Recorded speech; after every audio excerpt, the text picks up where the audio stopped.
डिम्पल यादव क्षेत्र क्षेत्र में पहुंच रही हैं। मैम, जगह जगह आप जा रही हैं, क्या कुछ चीजें निकल करके सामने आ रही है? जैसा कि पीछे हमने देखा कि लोग शिकायत कर रहे हैं। सेंसिटिव बूथ है और यहाँ बताया गया था कि पुलिस फोर्स ज़्यादा लगाए, उसके बावजूद यहाँ पे कोई फोर्स नहीं लगी, खाली सुरक्षा कर्मी भी यहाँ पे हैं और वोट नहीं डालने दिया जा रहा है।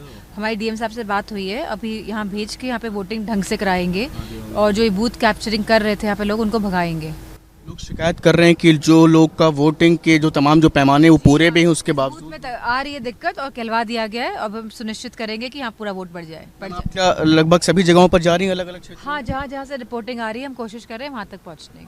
अब आज सुबह मतदान भी कर दिया है आपने, क्या कुछ लग रहा है मैनपुरी में अभी फिलहाल? मैनपुरी में एक तरफा जीत होने जा रही है समाजवादी पार्टी की, और कहीं ना कहीं ये बौखलाहट है और ये जो दबाव की राजनीति वाले जो लोग हैं, जो कहीं ना कहीं लोकतंत्र की हत्या करना चाहते हैं, वो अपना एड़ी चोटी का दम लगाएंगे कि लोकतंत्र को स्थापित ना होने दे। लेकिन अब सभी समाज और वर्ग के लोग तैयार हैं और बदलाव और परिवर्तन को लोग चाह रहे हैं, मांग रहे हैं। एक नारा जो काफ़ी ज़्यादा मैं मैनपुरी पर सुन रहा हूँ कि एक तरफ जहाँ 400 पार की बात हो रही है, यहाँ पे 4 लाख पार की बात भी चल रही है।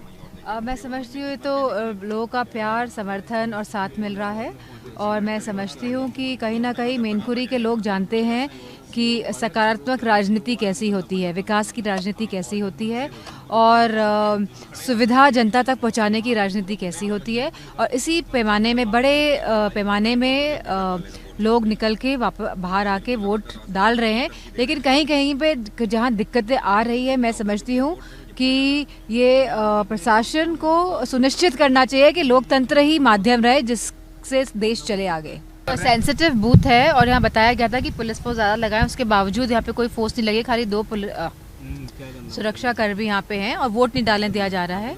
हमारी डीएम साहब से बात हुई है, अभी यहाँ भेज के यहाँ पे वोटिंग ढंग से कराएंगे और जो ये बूथ कैप्चरिंग कर रहे थे यहाँ पे लोग, उनको भगाएंगे।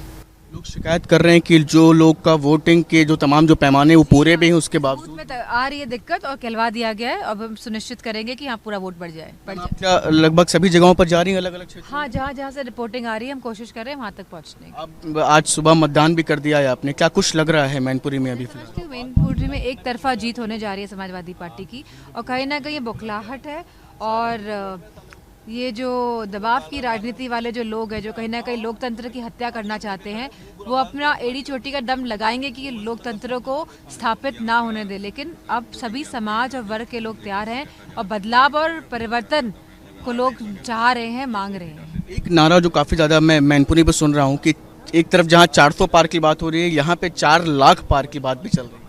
मैं समझती हूँ तो लोगों का प्यार, समर्थन और साथ मिल रहा है, और मैं समझती हूँ कि कहीं ना कहीं मैनपुरी के लोग जानते हैं कि सकारात्मक राजनीति कैसी होती है, विकास की राजनीति कैसी होती है, और सुविधा जनता तक पहुँचाने की राजनीति कैसी होती है। और इसी पैमाने में, बड़े पैमाने में लोग निकल के बाहर आके वोट डाल रहे हैं। लेकिन कहीं कहीं पे जहाँ दिक्कतें आ रही है, मैं समझती हूँ कि ये प्रशासन को सुनिश्चित करना चाहिए कि लोकतंत्र ही माध्यम रहे जिससे देश चले आगे।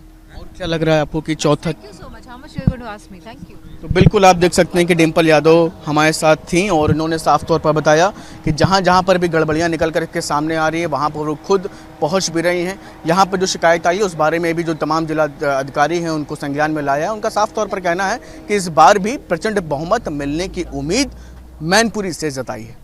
वीडियो जर्नलिस्ट समीर के साथ शुभम पांडे, न्यूज़ नेशन, मैनपुरी।